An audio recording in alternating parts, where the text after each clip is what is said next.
Hello, everybody. It's your girl, Kamisha Tyler, aka Sarathea I Am. And on this feed, this is going to be addressed to all genders and races and cultures.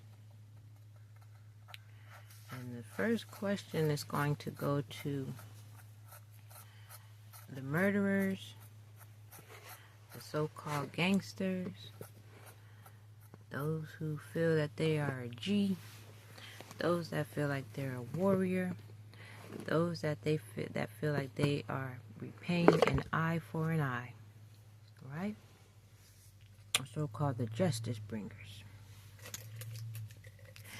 And the question is this: with you being as big and bad and tough and unafraid to unalive someone, right?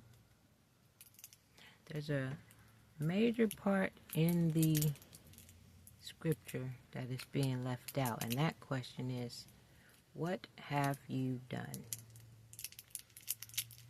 Right? And here's why I ask. We're just going to lay out the dynamics of what's been happening. With you being so big and bad and unafraid and tough, are you those things in folly? Right? Creating a perpetual cycle of character. Right? And here's why I ask. How sick has the world become when the innocent pay for the actions of folly? Right? So I'm bringing together everything that's could have played out in this scenario, leading all the way up to the death of my child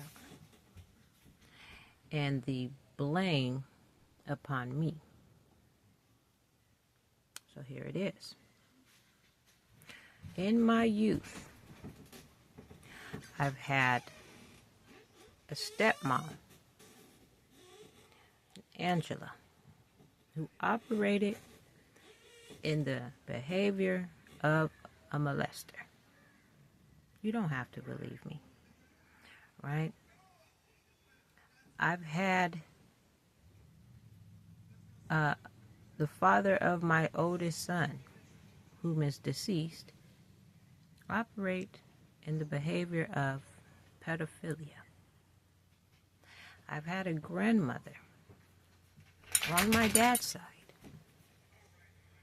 and I wouldn't even know what you call her behavior, but it was every time I found myself going into the shower, I could hear the door creak open, and I would hear her voice, and I knew it was coming, and she'd say, "Show me your breast.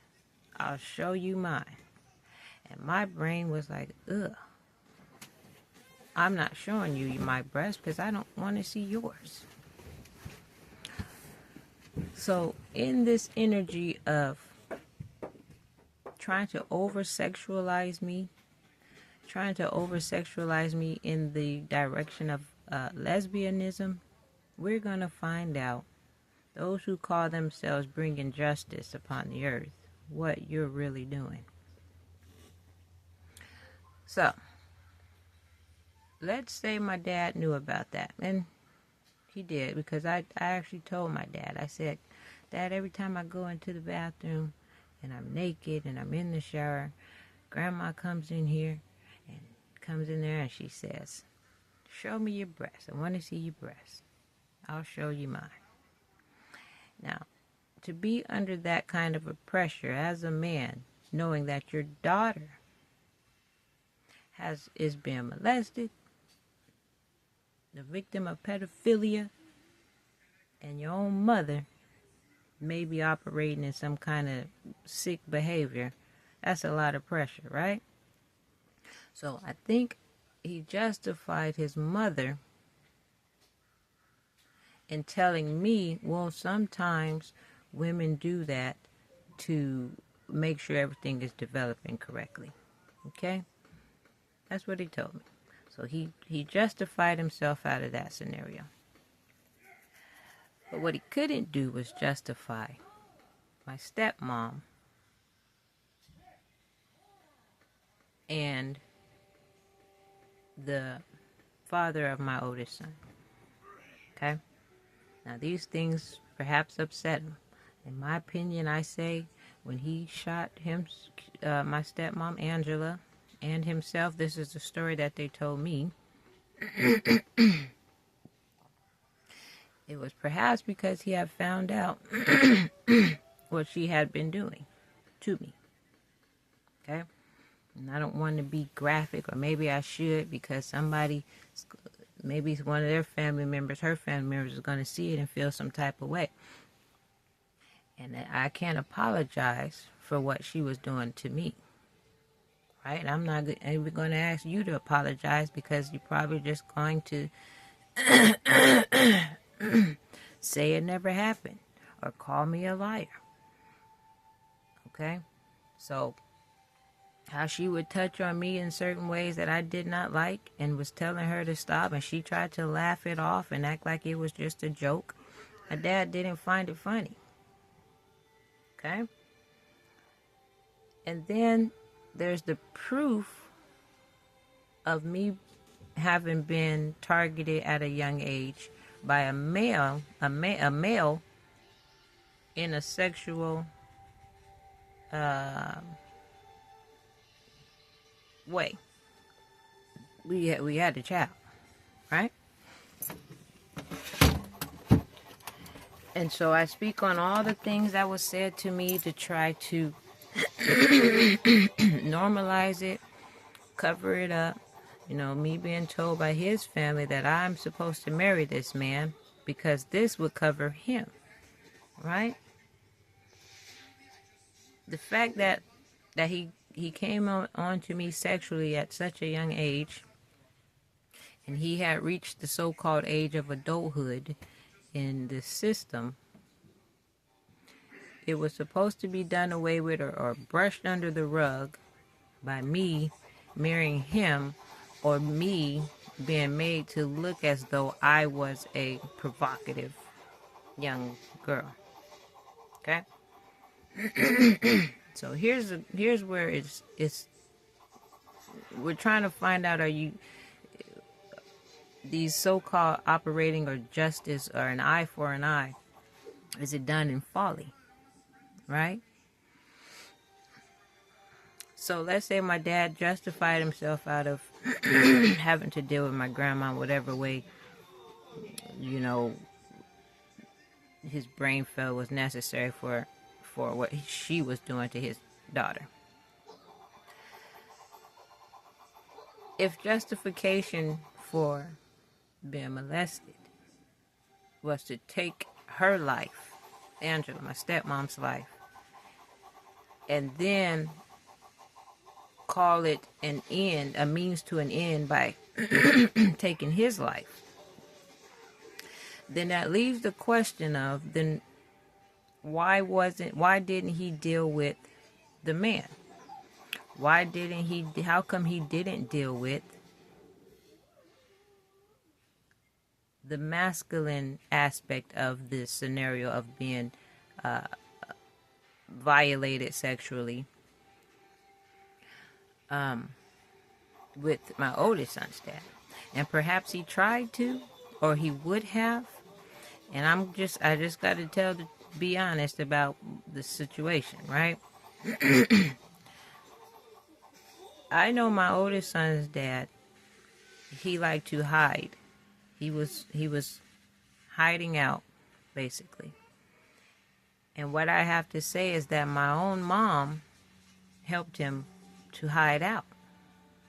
The scenario, the situation, the circumstance that I speak about is, I know that when they were lying on me, when I was being lied on in Texas, and they were saying that my behavior was irate and throwing things and cussing and all this other stuff that they made up against me,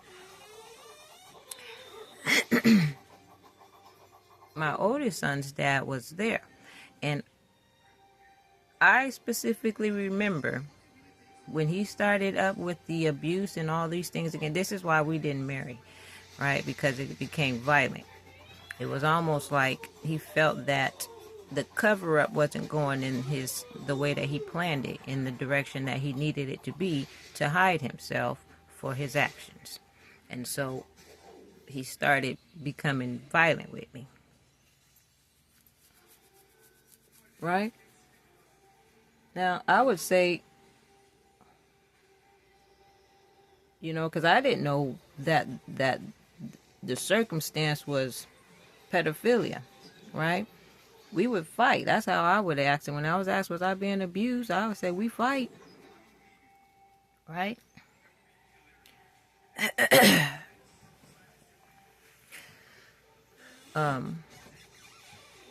So in the scenario of Texas, it was at Montebello.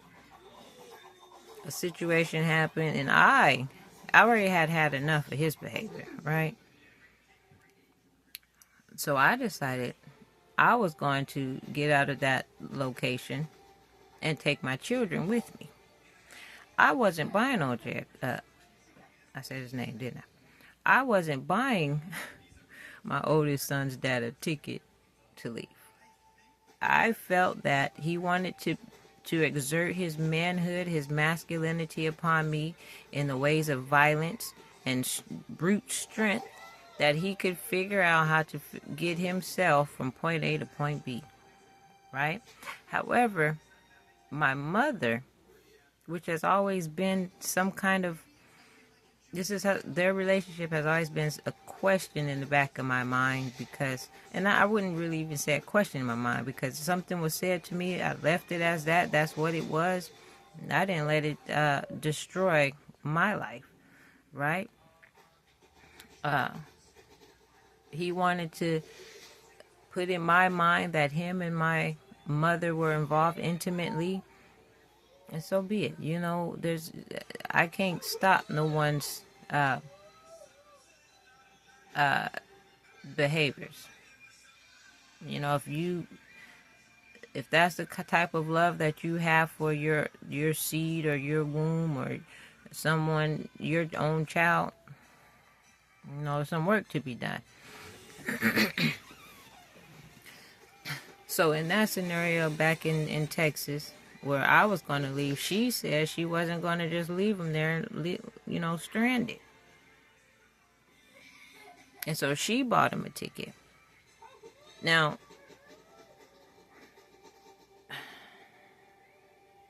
it's a horrific dynamic, because if you know that the father of your daughter, your own daughter, has aught with a brethren,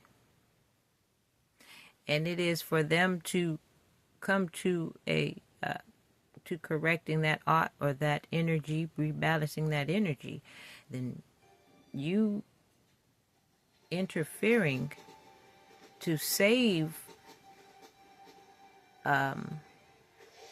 whatever relationship that was over your own child and your grandchild.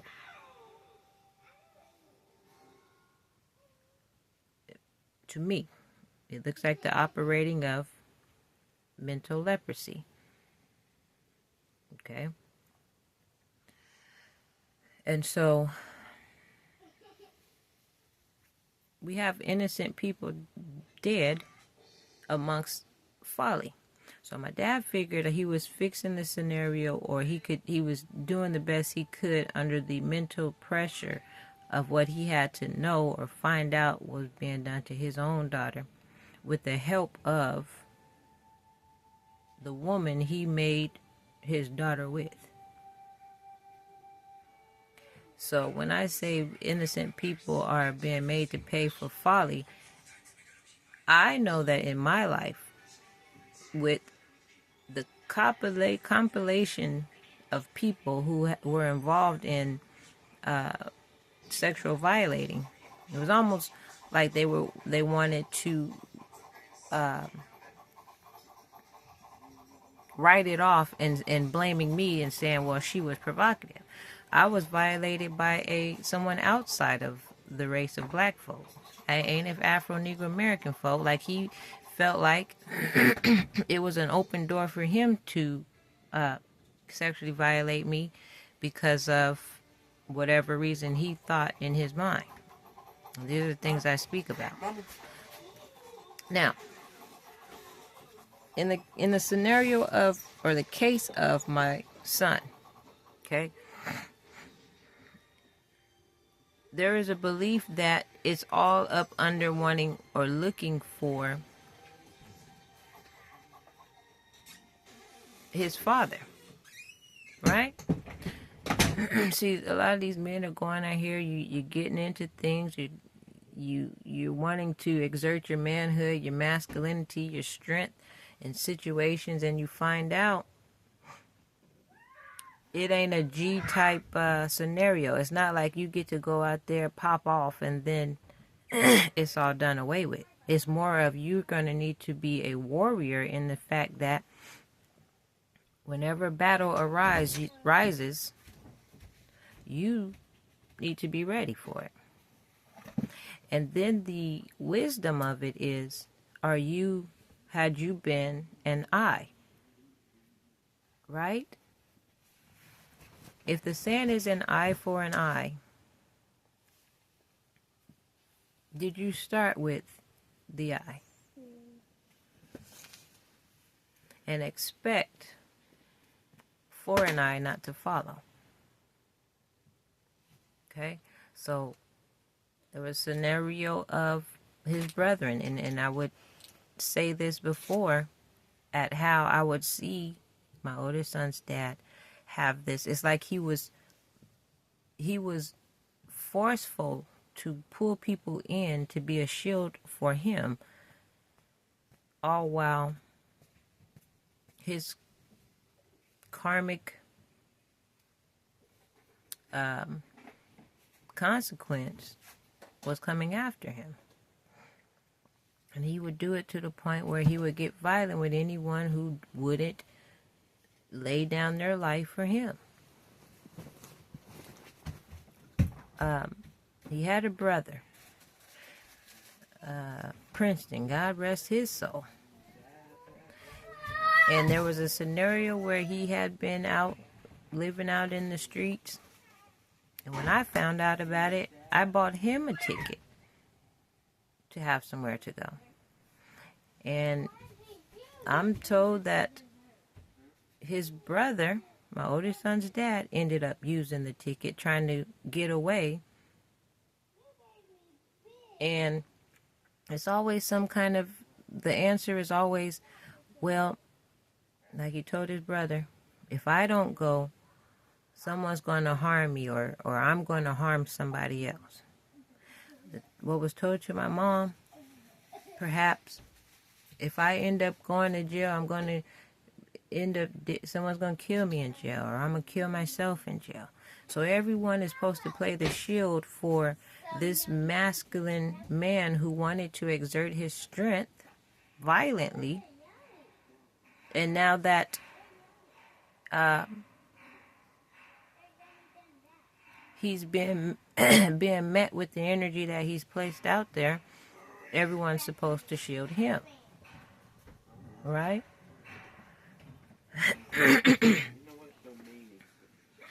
And so now my son lays dead because there is no because. Was he made the shield for his father? Did someone mistake him for his father? Was someone upset at the darkness of his melanin and decided he looked too free and happy, so they was going to end that? Was someone upset with me before having to expose their behavior, violating me sexually? And so with that said, there's a lot of energies after the innocent, while you're trying to create justice and folly. If someone was justifying themselves in what happened to my stepmom, Do we pay? Who is in the wrong? Am I in the wrong because I was the one she was molesting and my dad found out about it and took her life? Right? Does my child have to pay? Did he have to pay?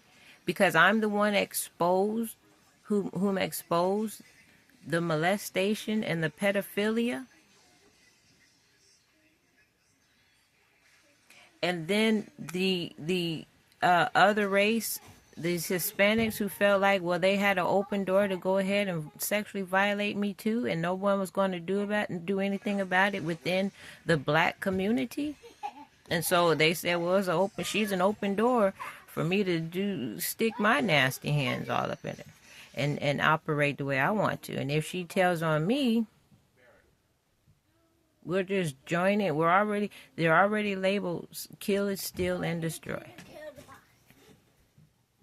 And so what are we doing as a people? Has leprosy sickness taking over the entire minds and earth of every race? Because you guys are killing off the innocent for trying to clean up the mess of your sickness.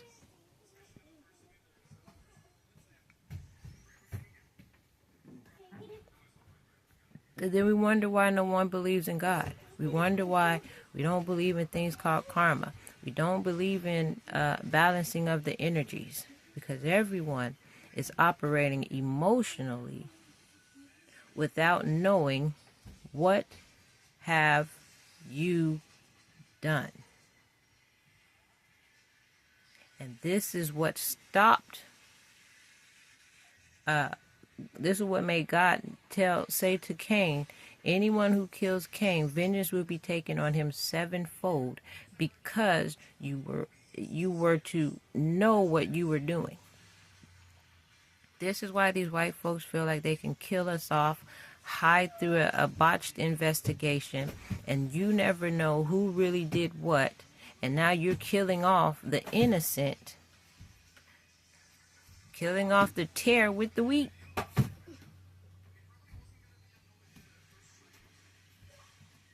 So anyone involved in the unaliving of my child and trying to pass me off as this harlot, Bathsheba harlot, provocative Hispanic, y'all need to knock it off. Because here's the truth of the matter. And it comes in, they pile themselves on so that when, first of all, it's going to be difficult to dig through all of that pile and tell it that it's happened. And then it's going to be difficult for you to believe, because you're going to tell yourself, oh, that's too much. Yeah, it is too much. That's what I'm saying to you. This is beyond ridiculous.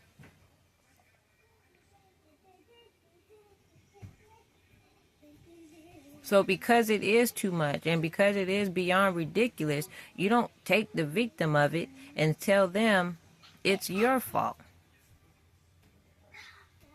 It's y'all who are out here trying to be gangsters, killers, unalive, that you're sitting here and you're letting these type of people get away with what they're doing. If you're going to find yourself unaliving someone, make yourself useful in it and take out the people who are harming your children and your women, opposed to lying down with them in the bed, making up more sexual violators and foolish killing. It's y'all.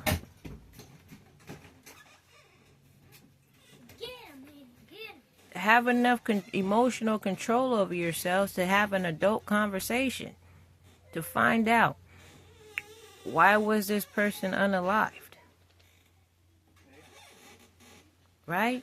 And if you're big and bad enough to do it, be big and bad enough to stand in the face of the consequences, if any, that come your way.